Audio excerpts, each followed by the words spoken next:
중국이 수십 년간 준비해온 대만 침공 계획이 있었는데 이걸 무너뜨린 건 미국도 일본도 아니었습니다.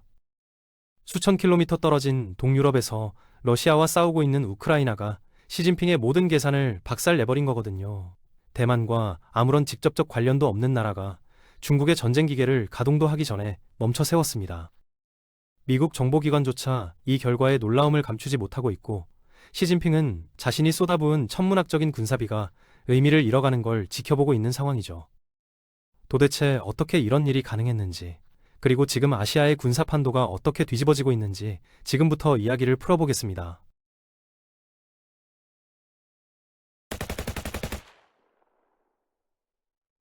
먼저 중국이 어떤 준비를 해왔는지부터 살펴봐야 하는데, 시진핑이 권력을 잡은 이후 중국의 군사비 지출은 매년 천문학적인 수준으로 올라갔습니다.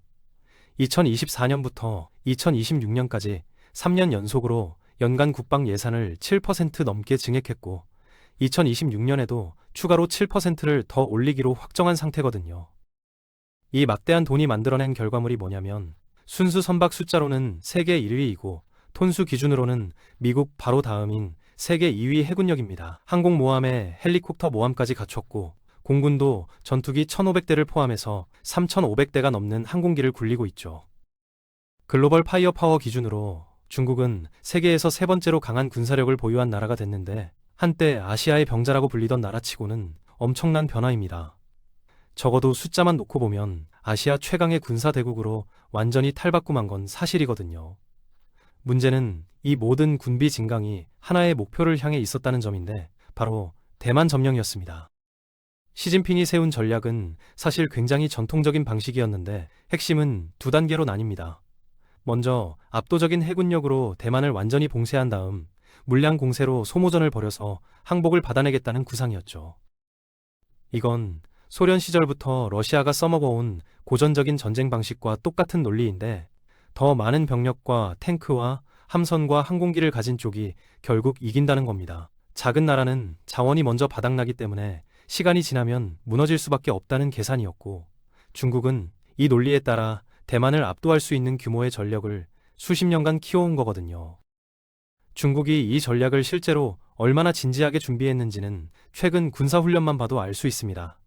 2024년 12월 29일부터 30일까지 진행된 정의의 임무 2025라는 훈련에서 중국 함선과 항공기가 동중국해에서 필리핀 해를 거쳐 대만 해협까지 진입하면서 대만 전체를 에워싸는 봉쇄 모의 훈련을 했거든요. 이건 단순한 무력 시위가 아니라 실제 상륙작전의 사전 리허설이었고 봉쇄 후 소모전이라는 중국의 의도를 노골적으로 드러낸 겁니다. 이란과 미국이 호르무즈 해협에서 대치해온 사례를 보면 봉쇄가 얼마나 효과적인 압박수단인지 알 수 있는데 중국은 이걸 대만에 그대로 적용하려 했던 거죠. 미사일도 중국 전략의 핵심 축이었지만 대만이 미사일 방어 체계를 탄탄하게 갖추고 있다는 건 중국도 알고 있었고 해상 봉쇄가 더 중요한 카드였습니다. 그런데 봉쇄에는 치명적인 약점이 두 가지 있었거든요. 봉쇄에 투입된 함선은 침공작전에 동시에 쓸 수 없다는 게 하나였고 진짜 심각한 건 봉쇄 임무를 수행하면서 한 곳에 머물러야 하는 선박들이 사실상 무방비 상태로 노출된다는 점이었습니다. 바로 이 약점을 우크라이나가 흑해에서 완벽하게 파고들었고 그게 모든 걸 바꿔놓게 됩니다. 흑해에서 벌어진 일이 대만 해협의 미래를 보여주는 거울이나 다름없거든요. 러시아는 흑해를 완전히 장악해서 우크라이나 화물선에게는 접근 불가능한 죽음의 바다로 만들고 크림반도와 본토를 잇는 안전한 수송로로 활용하려 했습니다. 러시아 흑해 함대는 대형 군함들로 무장한 위협적인 존재였는데 지금 그 함대가 어떻게 됐느냐 하면 거의 사라진 상태입니다. 흑해 함대의 3분의 1 이상이 전쟁에서 이탈했고 원래 기지였던 세바스토폴에서 쫓겨나 노보로시스크로 후퇴해야 했거든요. 이걸 해낸 게 우크라이나의 해상 드론과 공중 드론이었습니다.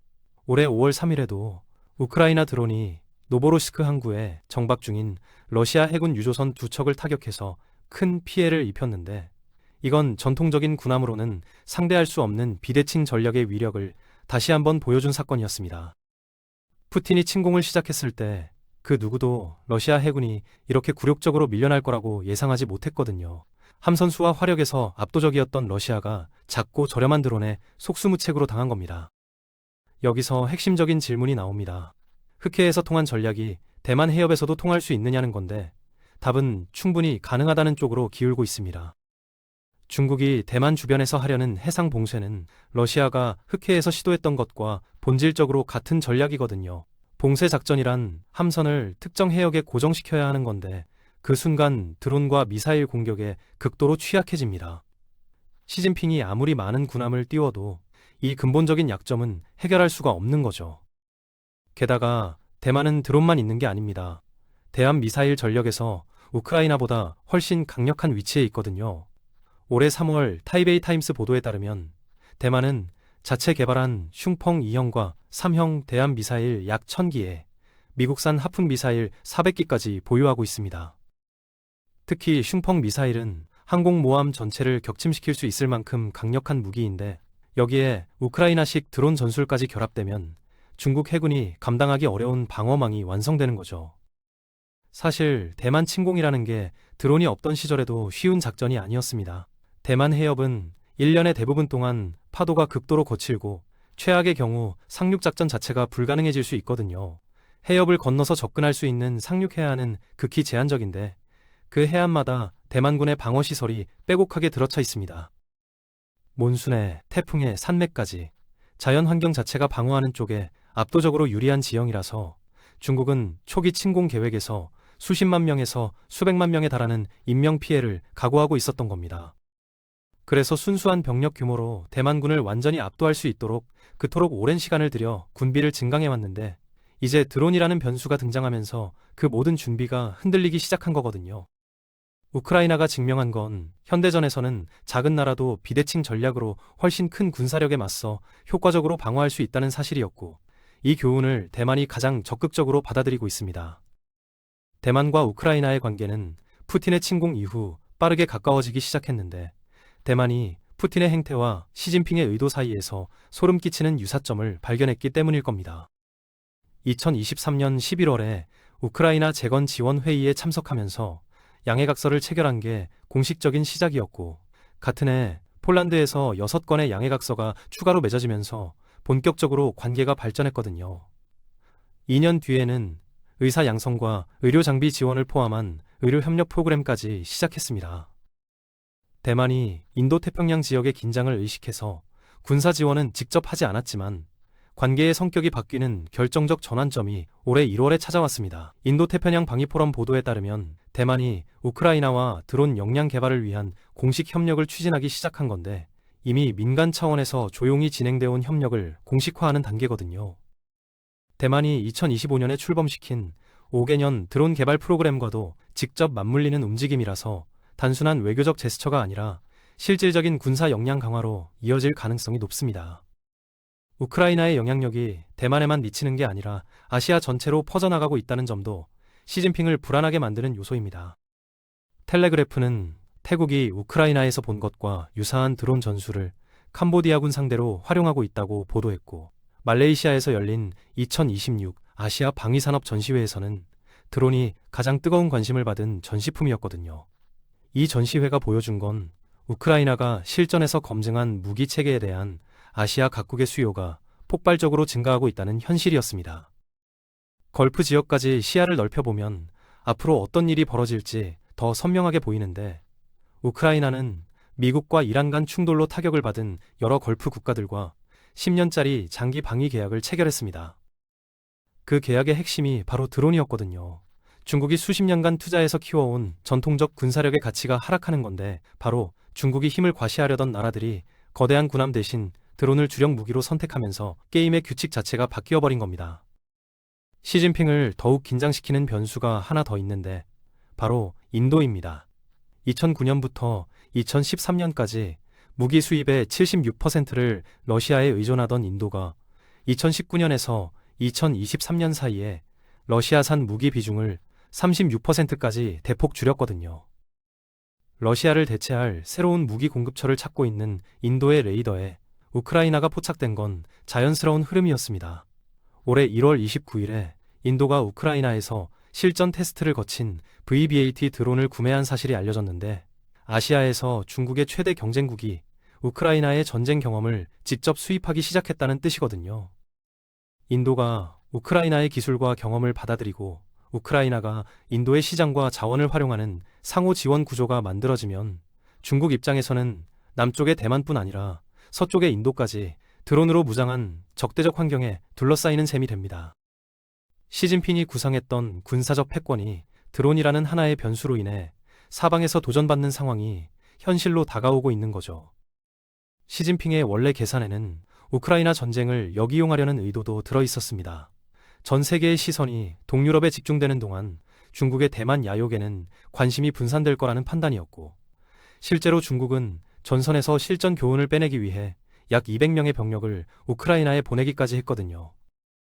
올해 4월 더 힐이 보도한 내용인데, 미국이 이란을 상대로 에피퓨리 작전을 개시했을 때도 관심이 분산되면서 시진핑에게는 유리한 환경이 계속된 것처럼 보였습니다. 그런데 결과는 시진핑의 기대와 정반대로 흘러갔습니다. 우크라이나 전쟁이 중국의 침공 발판이 되기는커녕 대만이 스스로를 방어하는 데 필요한 교훈과 기술을 제공하는 창구가 돼버린 거거든요. 시진핑이 인정할 수밖에 없었던 현실은 단순합니다. 지금 대만을 침공하면 드론 공격으로 중국 함선이 막대한 피해를 입을 거라는 두려움이 생겨버린 겁니다. 아직 우크라이나와 대만이 드론 생산에 본격적으로 협력하지도 않은 상태에서 이미 이런 공포가 존재한다는 게 상황의 심각성을 보여주죠. 전략 변화의 증거는 이미 나타나고 있습니다. 중국이 2027년에 대만을 군사적으로 침공할 거라던 그 이야기를 기억하시죠? 스카이 뉴스 보도에 따르면 미국 정보기관은 이제 중국이 2027년 침공 계획을 더 이상 추진하지 않는 것으로 평가하고 있거든요. 대신 군사 공격 없이 대만을 장악하는 방향으로 전략을 완전히 틀었다는 분석입니다. 수십 년간 쌓아온 침공 계획이 사실상 폐기 수순에 들어간 건데, 작고 저렴한 드론 하나가 이 엄청난 변화를 만들어낸 셈이죠. 흑해에서 러시아 군함을 침몰시킨 해상 드론은 대만 해협의 중국 함선에도 똑같은 위협이 됩니다. 봉쇄에 나선 함선이든 해협을 건너 상륙작전을 시도하는 수송선이든 드론 앞에서는 마찬가지로 취약하거든요. 중국이 러시아보다 훨씬 강한 해군력을 보유하고 있다는 건 맞지만 결정적인 차이가 있습니다. 러시아는 우크라이나에 육로로 병력을 밀어넣을 수 있었는데 중국은 대만에 그렇게 할 수가 없다는 거죠. 바다를 건너는 상륙작전이나 공중강습 외에는 방법이 없는데, 우크라이나가 만들어낸 드론 중심 방어 전략은 바로 이 두 가지를 모두 무력화하도록 설계된 겁니다. 중국이 대만을 고립시키려던 계획도 무너지고 있습니다. 우크라이나가 아시아 전역에서 방위 파트너십을 넓혀가면서 대만을 둘러싼 안보 네트워크가 오히려 강화되고 있거든요. 시진핑은 대만이 우크라이나와 적극적으로 협력 관계를 구축해온 과정을 지켜봐왔고, 침공을 시도할 경우 우크라이나가 드론과 전문 기술을 제공할 거라는 사실도 잘 알고 있습니다. 걸프 지역에서 우크라이나가 하고 있는 일이 바로 그런 모델이니까요.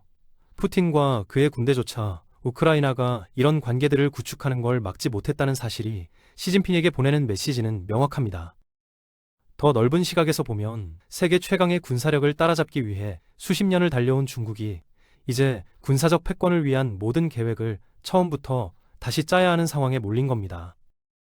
그리고 여기서 예상 밖의 가능성이 하나 떠오르는데, 대만 침공이 사실상 봉쇄된 중국이 관심을 완전히 다른 방향으로 돌릴 수도 있다는 시나리오입니다. 그 방향이 어디냐 하면 북쪽, 약해진 러시아거든요. 확률이 높다고 볼 수는 없지만 완전히 배제할 수도 없는 게, 시진핑은 푸틴의 절박함이 커지는 상황을 오랫동안 이용해왔기 때문입니다. 러시아 극동 지역은 이미 경제적으로 중국의 영향권 안에 들어가고 있고, 중국어를 사용하는 인구가 상당수 거주하는 러시아 영토들이 사실상 중국의 손아귀로 넘어가는 중이거든요. 대만이라는 목표가 드론 때문에 손에 닿지 않게 되면서 시진핑이 약해진 러시아를 새로운 확장 대상으로 삼을 가능성도 열린 셈입니다. 트럼프 대통령은 자기가 있는 한 대만은 안전하다고 주장해왔는데, 정작 대만의 안전을 결정적으로 바꿔놓은 건 미국의 약속이 아니라 우크라이나의 드론이었던 거죠. 결국 이 모든 연쇄 반응의 첫 번째 도미노를 건드린 건 푸틴이었습니다. 그의 우크라이나 침공이 우크라이나를 더 강하게 만들었고, 강해진 우크라이나가 드론 기반 방어 체계라는 혁명적 전술을 세상에 내놓았으며, 이 전술이 대만을 비롯한 아시아 전역의 작은 나라들에게 영감을 줬습니다. 현대전에 대한 인식 자체가 바뀌면서 중국은 인도태평양 지역에서 예상하지 못했던 심각한 도전에 직면하게 됐고, 푸틴 자신도 자기가 쓰러뜨린 도미노의 마지막 조각이 될 수 있다는 아이러니에 빠져든 겁니다.